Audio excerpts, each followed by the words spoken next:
For our final example, we want to solve 6 over x is greater than positive 2. First off, I need to get the right side 0. So I'm going to subtract 2 from both sides, and I have 6 over x minus 2 is greater than 0. The biggest mistake people make is that rather than subtracting the 2, they try to cross multiply by x.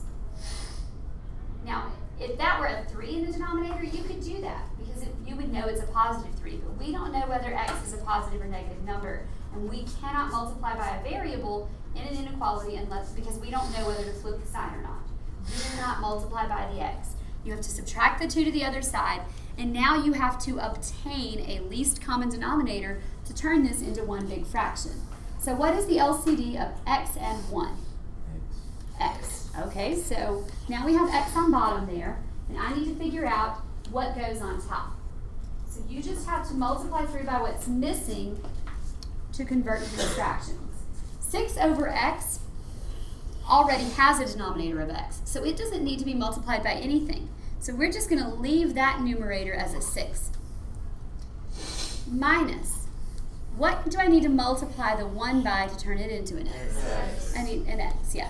And I'm allowed to do that on one side of the inequality. I just am not allowed to multiply both sides. You're allowed to do an individual fraction, but not both sides of the inequality.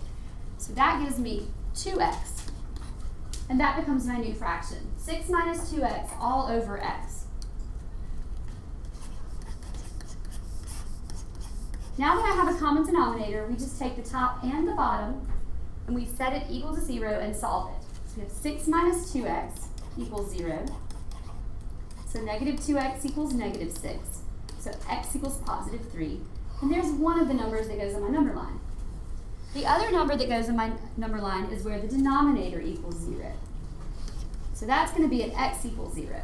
So there's the other. Is that also a restriction? That's a restriction. Yeah, anywhere the denominator is 0 is a restriction.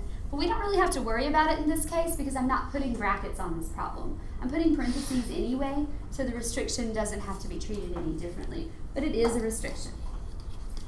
Now we can make a number line. And on that number line, we'll put those two numbers, 0, positive 3, and then we'll pick some test points in each of the sections. How about negative 1, positive 1, and positive 4? Are those okay for test points, you guys? Now, you can plug those in anywhere. Doesn't matter. You can plug into the original, or you can plug in after you got your common denominator. It really doesn't matter. You just have to be careful. Where do you want to plug them in? The very original, or do you want to plug them in at 6? The very original. Okay, let's do that. If I put negative 1 into the very original right here, 6 over negative 1 is negative 6. And I want to know, is that greater than 2 or not? False. It's false. So that's false. So this section is not part of my solution. Now if I put positive 1 into the original, 6 over positive 1 is 6. And that is greater than 2. So this section's true. So we'll shade that section. And finally, I'm going to put 4 in. 6 over 4 reduces to 3/2, or 1.5, and that is not greater than 2, so that's false as well.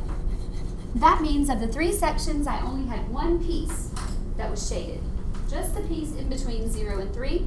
Now I will put parentheses on those, and then write my interval. So my final interval goes from 0 to 3 with parentheses.